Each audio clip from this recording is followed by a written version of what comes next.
Alam mo ba, ayon sa datos ng DOH, 60% ng mga Pilipino ang nagbabayad ng medical expenses mula sa sarili ng bulsa. Kung ikaw ang tatanungin, handa ka bang maglabas ng 40,000 to 100,000 pesos kung bigla ka ma-hospital? Hi, I'm Gian ng iPro Cooperative at ngayong araw, pag-uusapan natin ang tunay na gastos ng pampa-hospital at bakit napakahalaga ng health card sa panahon ngayon.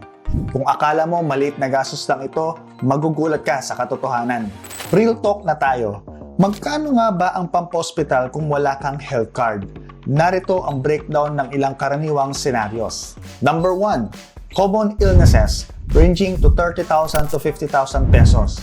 Dengue pa lang, aabot na sa 30 to 50,000 pesos para sa gamot, laboratory tests at confinement.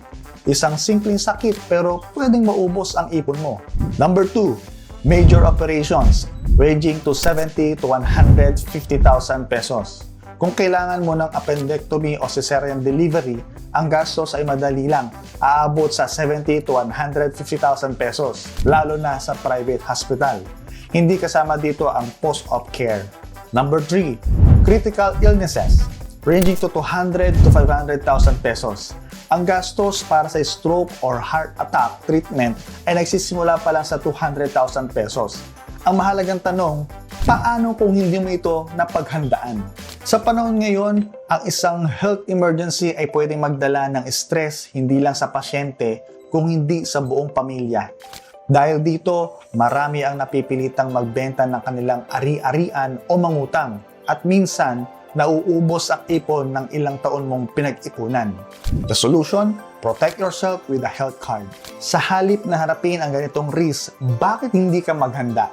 Ang iPro 5-in-1 ay nagbibigay ng health card coverage na hanggang 60,000 pesos per illness. Ibig sabihin, kung magkaroon ka ng dengue, appendicitis o iba pang sakit, hindi mo na kailangan maglabas pa ng malaking pera. Kasama rin dito ang free annual physical exam at laboratory test para ma-monitor ang kalusugan mo at maiwasan ang mas malalaking gastusin sa hinaharap. Ang investment mo, 20 pesos per day lang. Yeah! 20 pesos per day. Sulit, di ba?